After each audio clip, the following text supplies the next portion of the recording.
did my interviews with him between 2005 and 2006.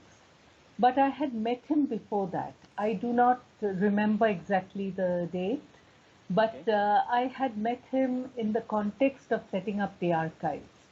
And, we had talked, and he, like many of the older scientists who were there in TIFR, were very supportive of what we are trying to do in the archives. And he felt that there should be a record of, what they had done.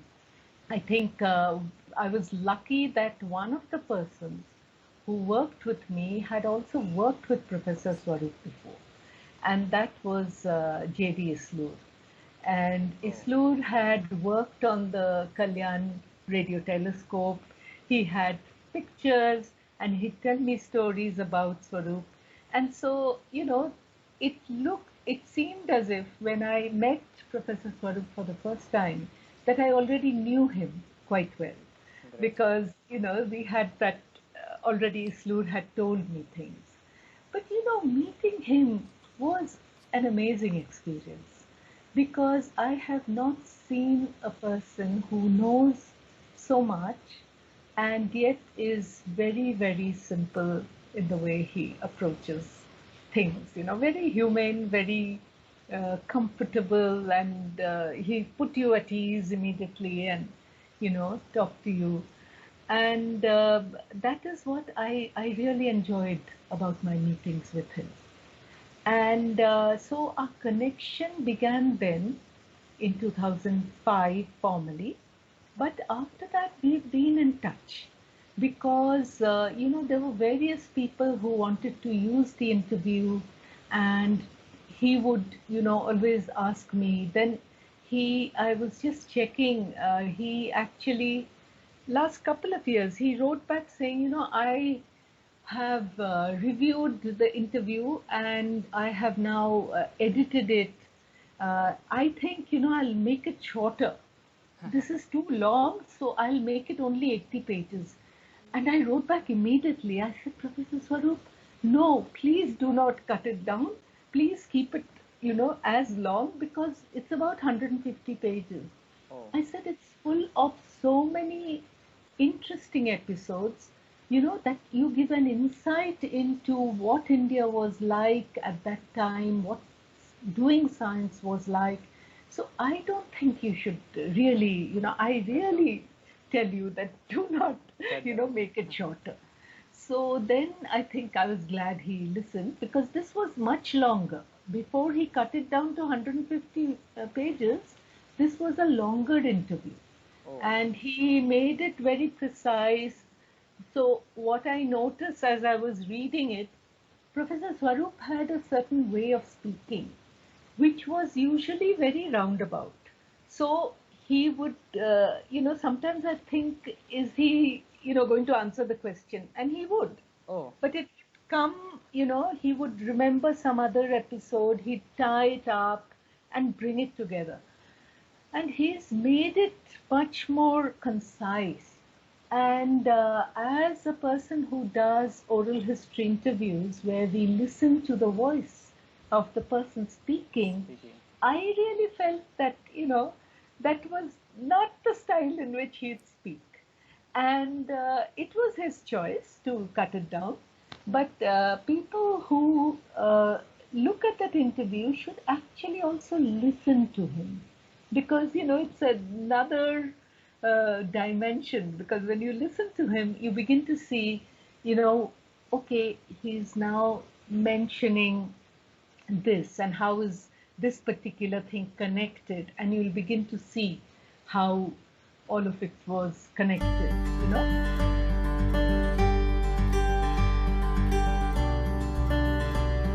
So as I told you, I met him because I was setting up the TIFR archives, and that was the reason we connected. I started setting up the archives in NCBS, which is in Bangalore. I came from Jadavpur University in 2002. And between 2002 and 2004, I started with the biologists. And then I had heard a lot about Professor Swarup because he had that, the building where NCBS began in IISC. That building was occupied by Professor Swarup and his group earlier in Bangalore. Oh, Then they moved to Pune. So I had heard about him. And then in 2004, I went to TIFR. And there, J.D. Isloor was already, collecting material on for the TIFR archives. And then I arrived around October 2004. I came to TIFR, and in January I started interviewing Professor Swarup. So he had seen an exhibition I had done on, the beginnings of molecular biology. So he was very interested. And then I started reading about the radio astronomy. oh, And that was, what he had compiled for me was so thick. So I had to spend a lot of time reading and understanding it. And I happened to interview uh, three or four of them who started. There were four radio yes, astronomers who had written to yes. Bhabha. So I happened to, talk to all of them. Oh, And that's Great. yeah, because they would, some of them were still coming to TIFR. One of them, T.K. Menon, was coming to, NCRA. So I managed to, and Professor Swarup was very encouraging. He said, no, you must talk to all of them. Only I Great. shouldn't tell you what our history is. So you see, he had that sense of, being fair, of, putting all of that together in a way that was, interesting. But I wanted to, tell you some special incidents from the interview, which are not directly connected to radio astronomy, but they give you an idea of his life.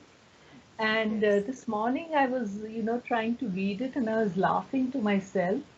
There is a moment in the interview where he says when he goes to school in Moradabad, he says, I got a prize for character, best character, and that was the biography of Gandhi. So I'm listening, and he said, and everyone in the class said, um, ये बड़ा बेवकूफ है, इसलिए उसको ये prize मिलता है. So, and he's laughing at himself. He's saying, see, they thought I was so foolish. That's why I got character prize. I was not Oh, like, like the others. But obviously, one thing that really affects him is nationalism. And he actually goes to school on the 8th of August 1942, even if though his mother didn't want him to go to school. And seriously. because that was the day Gandhi had called for quit Oh. India. He said, but I wanted to go to school, and I wanted to say quit India in school with everybody. And and he was about 13. And he said, then we went on a procession, and the police started shooting on us. And he says, that really stayed with me, that this was a school procession that was not threatening anybody. It was just, children coming out because Gandhi had given the call, and, they were shooting. So I think, that had remained with him, that this is what, we should do. So he obviously is someone very much, interested in how India looks to the world. That's why when he talks Right. about radio astronomy, he wants to talk about this larger thing, India, and not Yes. just, yes. himself. The other interesting memory, which actually stayed with me for a very long time, is a story he told me of when he was working in Harvard. If you look at Govind Swarup's CV, you'll see that he's done his PhD much later. He's worked Yes. in very eminent places, Yeah. and he's already published. He is respected by radio astronomers, but he's not done his PhD till that point. But so this is before his PhD. He was married at that time, and he was working in the Harvard radio telescope, yeah, which was in Fort Davis, and that is in Texas. Mm-hmm. And they were the only two Indians. His wife, Veena Swarup, and he. They were the only two Indians in that whole small town.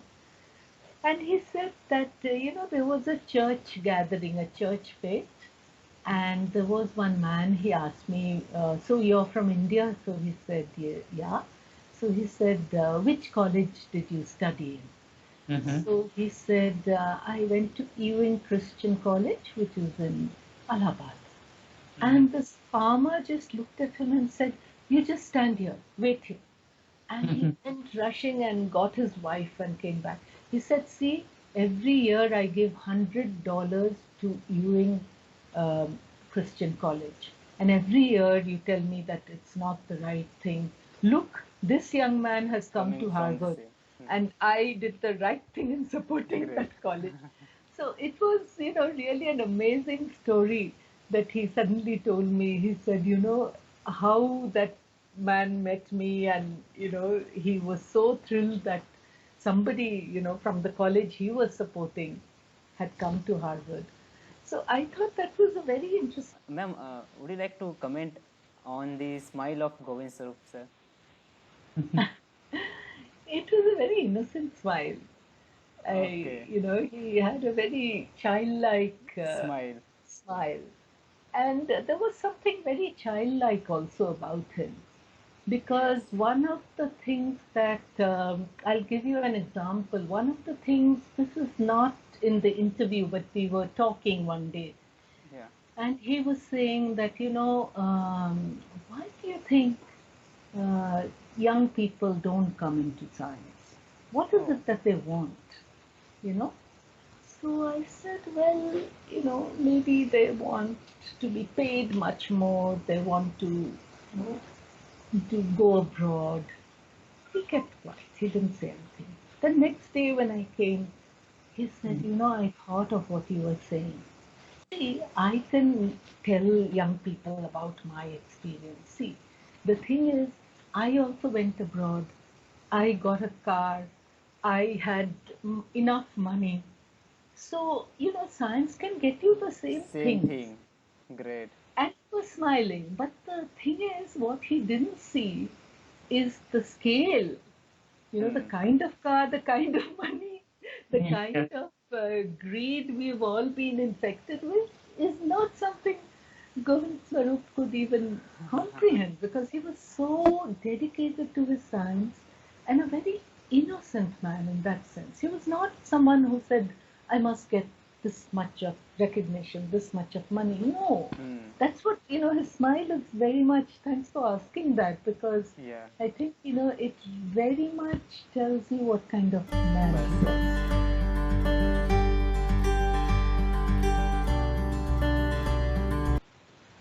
Mukul Kundu, Yes. T.K. Menon, Yes. and T. Krishnan, T. Krishnan. He was there initially, but what actually happened, they were very well known. Govind Swarup was very well known. And I think they were getting a lot of support. And, there was Krishnan and Swarup and T.K. Menon and Mukul Kundu. Yes. Now they sent their proposal. They planned to send it to UGC, to CSIR, to NPL, Committee for Space Research. And then T.K. Menon told me that they had first thought they'll send it to D.S. Kothari, who was chairman of UGC, and to the Director General of CSIR, which was M.S. Thacker. But Vainu Bapu, who T.K. Menon happened to meet at that same, conference, he took a walk with Vainu Bapu, who said, why don't you send it to Dr. Bhabha? because only then something will happen. Wow. Until then, they hadn't thought of sending it to Bhabha.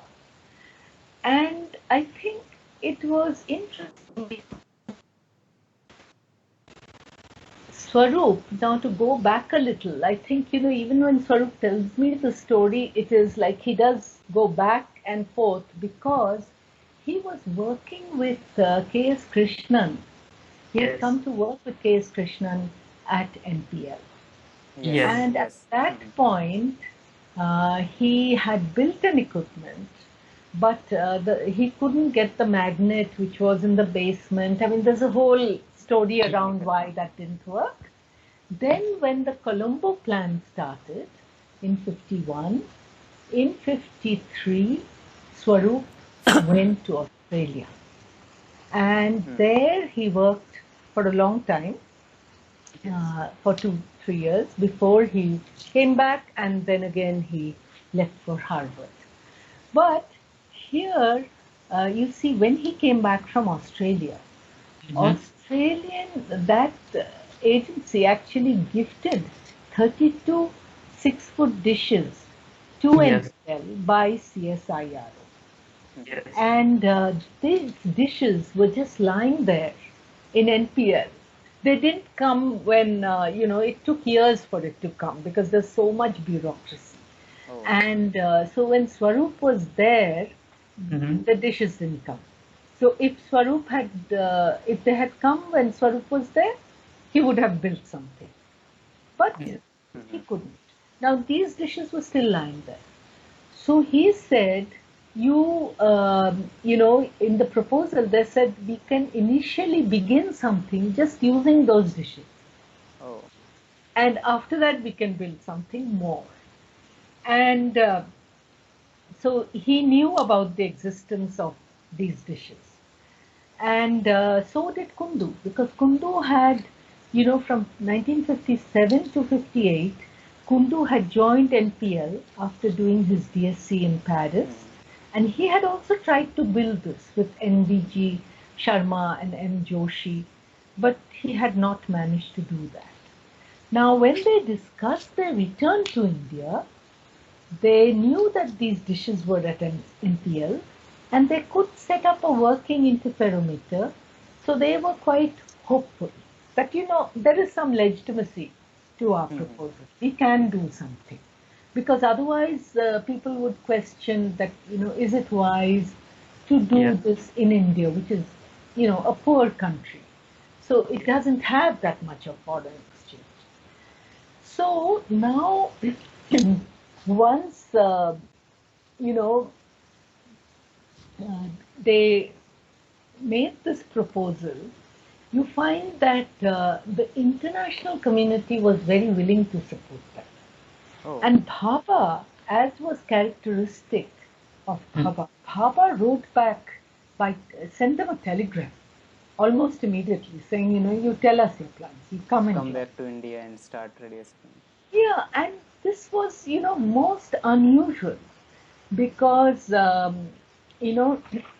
he says that for the budget, and this is from Menon's notes, T.K. Menon's notes, I asked for 3 lakhs in first year if NPL dishes can be obtained, if not 5 lakhs. But Bhabha talks quite happily of fund outlays of 50 to 100 lakhs. Unbelievable for us at present, but he seems perfectly sincere and credible. Yes. TIFR can create any number of positions at any time without any red tape. They will have sufficient money for travel to meetings. Will have provisions for visitors and for arranging meetings in India. Liberal study leave provisions. These are the 4 points T.K. Menon takes. Now, in 62, Bhabha had also discussed this proposal with Bart Bok, who had visited TIFR. TIFR's new building was at that point inaugurated. So Bart Bok was one of the invitees. And, soon afterwards, he then wrote to Menon, offered him position of reader, while 3 others were offered position of fellows. Now, I'm talking here about Govind Swarup and how, well he takes this particular news. Because, what others, what happens is that the others um, don't know that, there'll be one leader, which will be Tikeman. Yes. And the international community was saying that Swarup should be the leader. So, but Swarup had a very, Mukul Kundu, in fact, wrote to Swarup questioning this idea of different ranks, and he said, this is not acceptable. I do not want to be fellow and he will be, reader. But here is where Swarup took on a leadership role. And he reasoned with T.K. Menon that he was not personally very worried whether he was a fellow or a reader. But he felt that in order for the team to work successfully, they should all have, equal footing. Yes. So this was, I think, this was very interesting because Swarup takes that. Swarup says, I'm not bothered whether I'm a fellow or I'm a reader. I don't care. But we have to work together and we cannot have this hierarchy. Of course, in the end, it turns out that T.K. Menon cannot come. He only comes much later for a few years, and it is Swarup who comes and gives leadership. And the people who he trains, Kapahi, Islur, Sharma, and others, are all trained in India. Yes. Yes. Most of them are trained by Swarup. Because Mukul Kundu, when I talked to him, he said, see, I was the kind of scientist who needed the data. I was not an engineer. I was not going to build this equipment. So for me, I had come back too early. So I went back.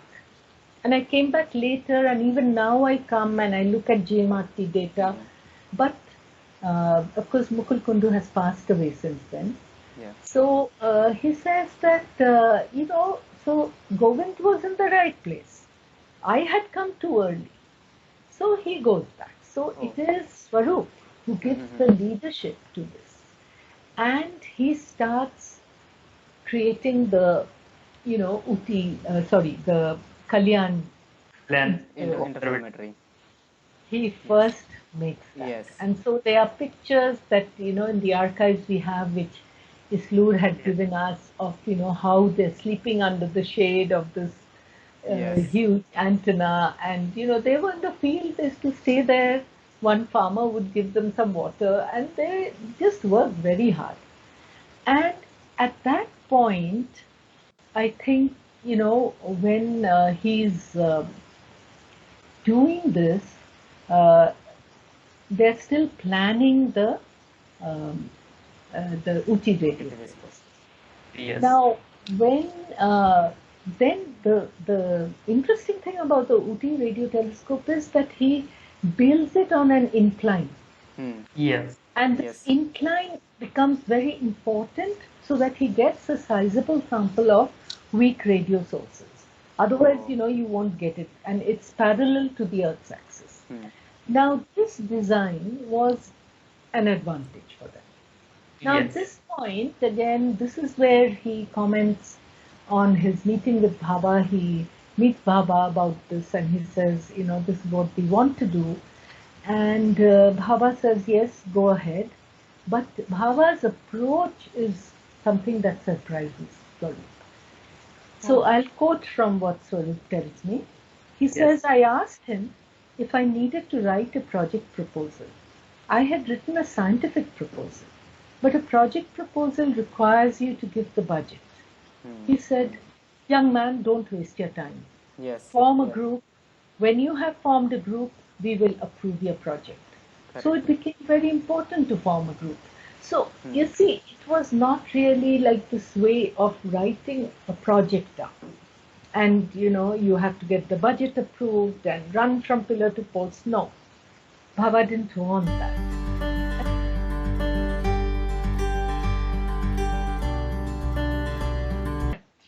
I'm trying to go back to my interview to tell you. And, he says that he begins to see, Dr. Krishnan, who had gone to Australia. Actually, it was not Swarup, it was Krishnan who goes to Australia in 1952 to attend the General Assembly of the International Radio Scientific Union. It was the first major meeting in the subject after the war. The Australian research workers were developing radar equipment during World War II, and J.L. Palsy was in charge of this effort in the radio physics division of CSIRO. After the war, Palsy started working in the field of radio astronomy. Now, what had happened to Palsy is Palsy had also gone,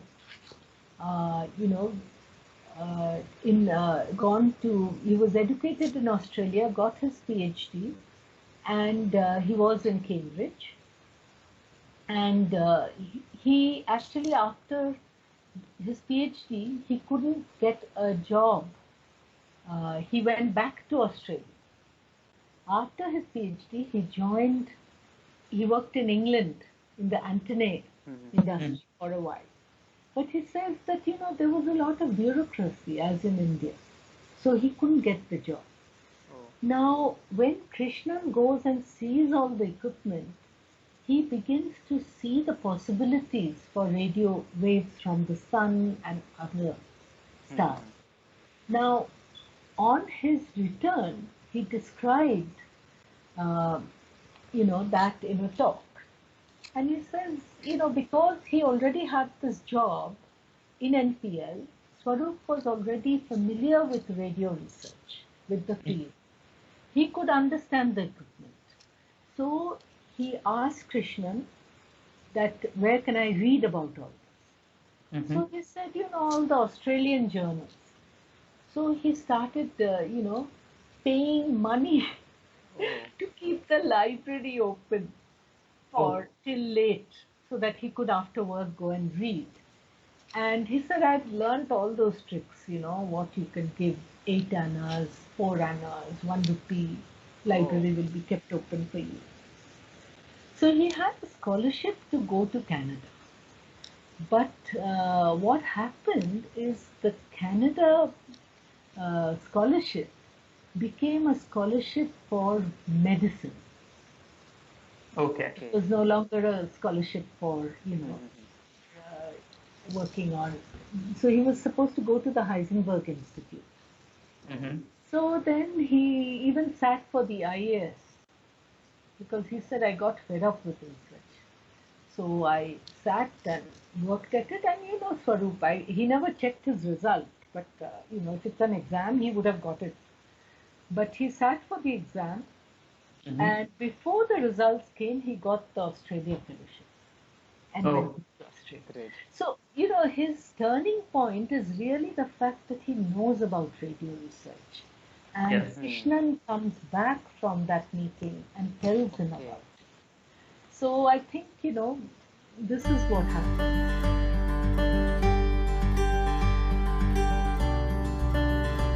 I think the book is here.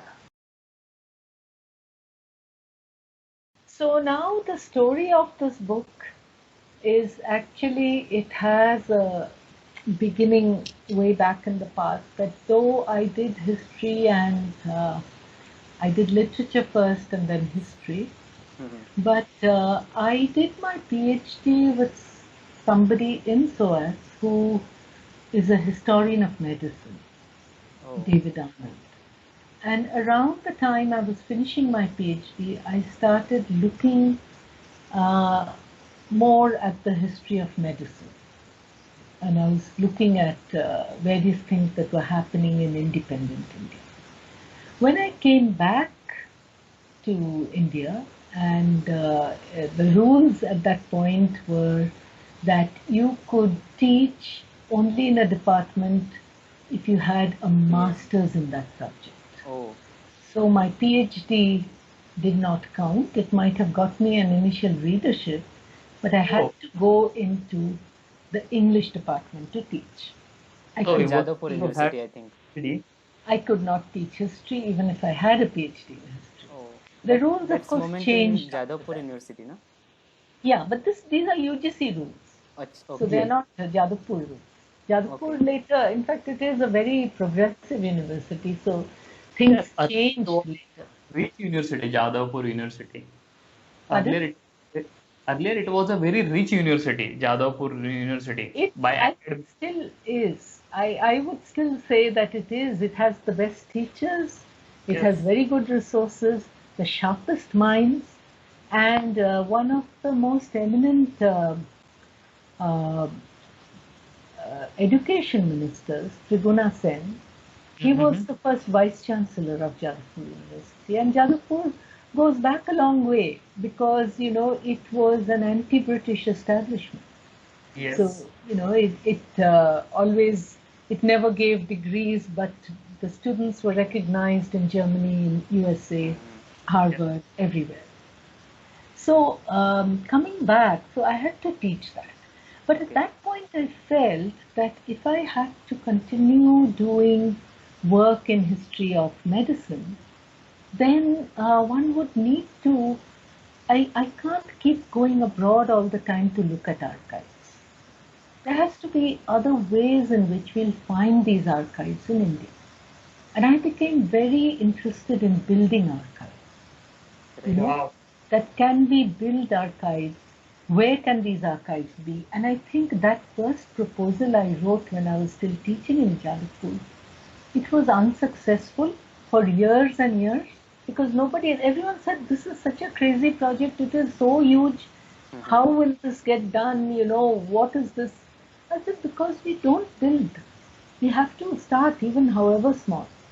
So one year when I came to Bangalore, I was saying this idea, I was talking about this to Obaid Siddiqui, Professor Siddiqui, who was the founder director of NCBS, National Center for Biological Sciences, and he really liked this idea. And he said, this is very large, this project. So this support you can't get immediately. But since you're so interested, why don't you do something small? You start with molecular biology. And, you spend some time with us, talk to us, find out, see what this history is. And that became a passion. Because, I spoke to him, I spoke to other scientists. We set up an oral history archive of biology in molecular biology. And then the TIFR director came to see one of the exhibitions I had set up, and which was on the history of biology, molecular biology and TIFR. And he said, for last so many years we are trying to build TIFR archives and we haven't managed. Would you come? And we have a small grant. Now this was a huge decision for me because by then I had become professor in Jadavpur. So I must be one of the few professors who from professor became just a doctor and head of an archive. So I started, I said, okay, I don't need to go back. This is what I want to do. And I really spent a lot of time building TIFR archives for the next 2 to 4 years. 2 years I was full-time and after that I kept going. So this book has its origin in that desire to build the archive. Because once I had done this, I realized that I could actually tell the story of TIFR. I knew the material. I had talked to so many scientists. And I could give a very different perspective of how people build institutions. Not just from papers, but from people's memories. And so I applied for the, New India Fellowship, which is based in Bangalore, and they gave me a fellowship for a year. And I took a long time to finish writing the book, but here it is. So that's the long story. Sorry about taking up so much time, but it's really interesting. It came from an interest in history, an interest in the history of institutions in India, how people did things, and that's a history you cannot one shouldn't wipe out. Yes. It's there, Yes. and it's there in people's memory. So that's It's why. a big thing to build a archive and all these things. We are very much thankful you to build. I mean TIFR. I am very much touched because I'm since 2005 I'm working with TIFR with many like Mumbai TIFR, NCRA, GMRT, then HBCSC, and all things. And yes, I definitely would like to read because these big institutions cannot build in a one day or in because of just one person. So it's a very big thing. It's not about time, but I definitely would like to hear from you about how to build these institutions, and it's a wonderful story. I mean, very big thanks to you because of Because of you this thing. only. Mhm. Yeah. No, I think, there were others. In fact, Islur, one should remember, with his Yes. background in Yes. radio astronomy, he was very interested in history. And he would go and collect things and bring them. And of course, the other person who did a lot of work initially Mhm. is Vrinda Pathare, and Mm-hmm. she Okay. today is the chief archivist of Godrej. Oh, wow. And so I think, what was very interesting is that when she said she was going to go to Godrej, because Godrej was looking for an archivist, I felt very disheartened because I was going to come back to Bangalore. My family is in Bangalore. Mhm. So I went and told TIFR, I said, you should just offer her something because she'll be a good archivist here. Uh-huh. And then they were taking their time. So then I tried to tell Vrinda, I said, what will you do in Godrej? You'll make a museum of locks, or what will you do?